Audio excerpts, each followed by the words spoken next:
Voldemort started to gather some followers. Harry Potter débute avec le meurtre des parents de Harry, James et Lily Potter, par Voldemort. Ce n'est qu'avec l'Ordre du Phénix que le public découvre la raison de ces meurtres. Allons. C'est l'heure de l'histoire, mon poulet au miel. On ouvre les petits volets. Cœur vaillant, œil sur la balle, on ne peut pas perdre.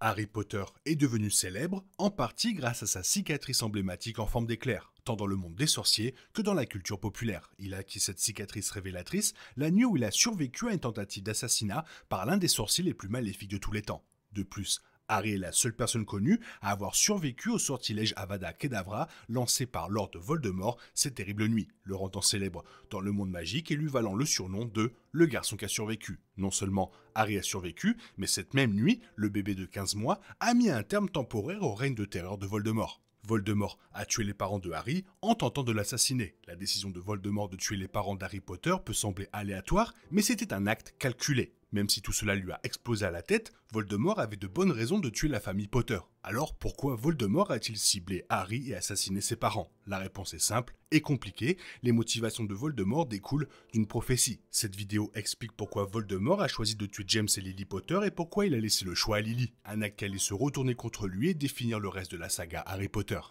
Severus Rogue révéla à Voldemort une prophétie annonçant sa chute. Avant la naissance de Harry, Albus Dumbledore, directeur de Poudlard, mena un entretien à l'auberge de la tête de sanglier avec Sybil Trelawney pour le poste de professeur de divination. Dumbledore fut d'abord peu impressionné par son apparent manque de talent, mais quelque chose d'étrange la submergea. Sybil fut frappée par une vision authentique de la prophétie, révélant ce qui causerait la chute de Lord Voldemort. Cependant, Dumbledore ne fut pas le seul à entendre cette prophétie, même s'il fut le seul à la vivre pleinement. Avant de rejoindre Dumbledore, Severus Rogue était un mange-mort du cercle intime de Voldemort. Il en entendit une partie et la partagea avec son maître. N'ayant entendu que la dernière partie, Lord Voldemort l'interpréta comme signifiant que Harry était destiné à le détruire. Il partit donc à sa recherche et à sa mort alors qu'il n'était encore qu'un bébé, sans doute pas encore une menace. La prophétie contient quelques éléments clés. Tout d'abord, elle mentionne que la chute de Voldemort sera causée par un individu né fin juillet dont les parents ont défié le Seigneur des Ténèbres à 3 reprises. Cet individu possède également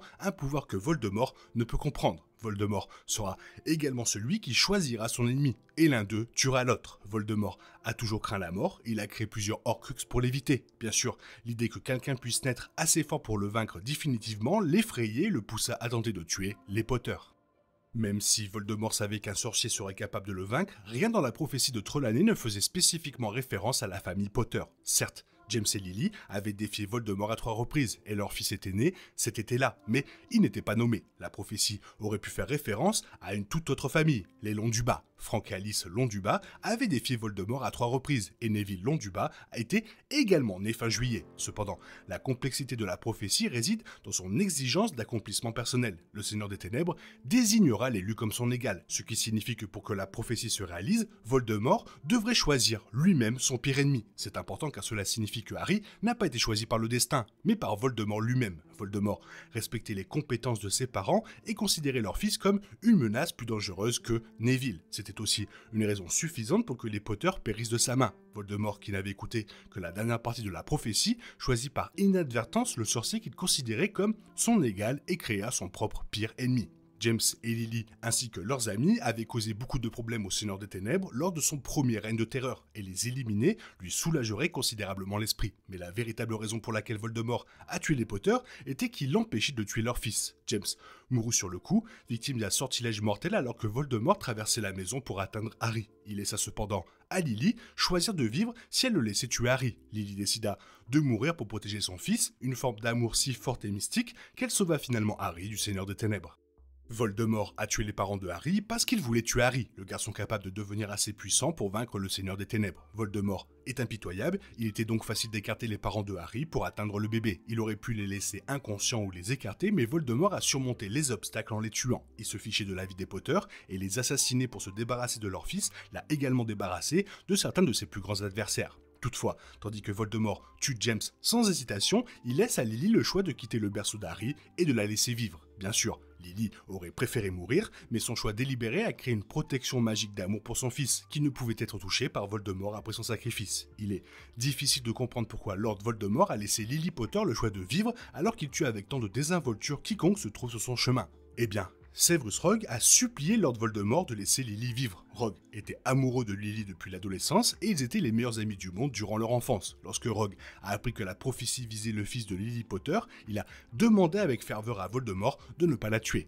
Voldemort n'était pas un homme compatissant, mais il a peut-être sous-estimé Lily Potter. Il pensait probablement qu'elle ne représentait aucune menace et qu'il pourrait conserver la loyauté de Rogue en la lui donnant. Lily était instruite et talentueuse, il est donc possible que Voldemort ait pensé qu'elle pourrait rejoindre ses rangs si elle n'avait plus de famille. Lord Voldemort ne comprenait pas le cœur humain, il a donc omis de considérer le rôle de l'amour dans ses actions, une faiblesse majeure qui allait le mener à sa défaite finale.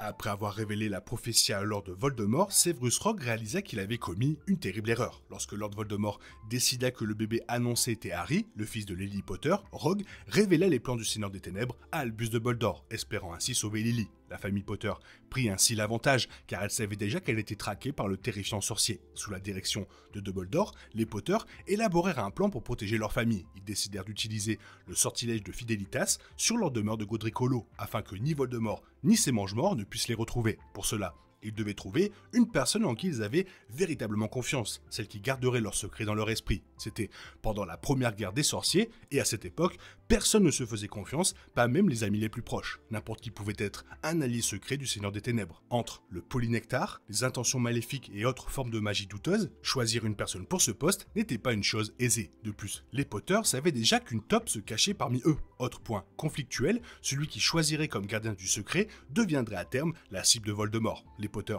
avaient d'abord envisagé leur meilleur ami et parrain de Harry, Sirius Black. Mais Sirius trouva l'idée trop évidente pour que Voldemort n'y pense pas et les convainc de prendre en secret Peter Pettigrew à la place. Ils désignèrent donc secrètement Peter Pettigrew comme gardien du secret, le croyant inoffensif et donc sous-estimé par le Seigneur des Ténèbres. Malheureusement, pour les parents de Harry, Peter était un lâche, il avait déjà assuré sa sécurité en collaborant avec Lord Voldemort. Il était donc facile pour Peter de révéler à son maître où se trouvaient les Potter. Pire encore, tout le monde pensait que Sirius était le responsable, car Peter avait tué 12 moldus et s'était coupé le doigt avant de se transformer en rat simplement pour piéger Sirius. Peter a vécu 12 ans sous la forme d'un rat et Sirius a passé ce temps à Azkaban.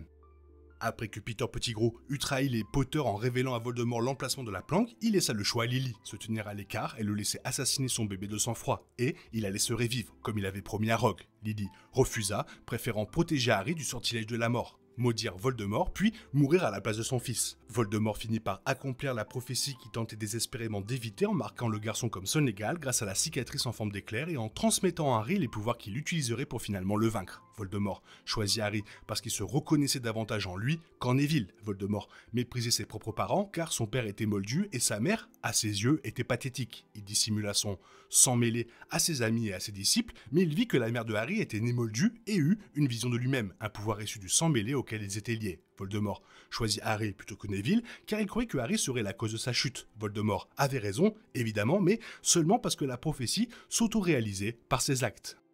La plus grande faiblesse de Lord Voldemort était son ego, l'incapacité du méchant de Harry Potter à considérer ses ennemis comme des égaux causa sa chute et accomplit par inadvertance une prophétie qu'il s'efforçait de détruire. Après tout, la prophétie elle-même suggère la présence de l'égal du Seigneur des Ténèbres, quelqu'un qui finit par être choisi par Voldemort lui-même, sauf que Voldemort n'a jamais cru un seul instant que quelqu'un puisse le surpasser. En se débarrassant du garçon qu'il était autrefois, Tom Jedusor, Voldemort détruit toute trace d'humanité en lui. Cela incluait des émotions comme l'amour, la gentillesse, le remords, mais aussi la peur. Il n'a jamais craint quoi que ce soit d'humain, sous-estimant constamment la force de Harry. Toutefois, Voldemort était terrifié par la mort. Harry, quant à lui, il y a été confronté à 2 reprises. La première fois lorsque Voldemort lui a infligé la cicatrice en forme d'éclair et la seconde dans la forêt interdite. Harry était trop jeune pour se souvenir de la première, et on pourrait dire qu'il n'a survécu au second sortilège mortel de Voldemort que grâce aux reliques de la mort qu'il possédait. Mais il y a plus qu'il n'y paraît. Ce que certains fans oublient, c'est qu'Harry a été confronté à un choix. La séquence des limbes était hautement symbolique, car ça lui a offert le moment de contemplation dont il avait toujours eu besoin. C'est là qu'il a accepté la vie et la mort. Harry était prêt à mourir, mais a choisi de revenir et d'affronter Voldemort une dernière fois. Les tentatives de Voldemort pour tuer Harry n'ont fait que le rendre plus fort. Tout comme Ignotus Peverell, Harry a appris à accepter la mort comme son égal, tandis que Voldemort a miné tout ce qui touchait à l'humanité et à la mortalité. Toujours un plaisir de parler de Harry Potter, surtout de la prophétie, de tous ces moments qui sont incroyables dans l'histoire. Toi, qu'est-ce que tu en penses? Fais-moi part de ton avis dans la zone commentaire. Sinon, comme d'habitude, bisous bisous d'un sorcier maléfique. Bye bye. Il est est impossible de compter sur les autres de nos jours. On est obligé de tout faire soi-même. Je me trompe? Rien de grave. J'avais tout prévu. Où va le monde? Je vous le demande.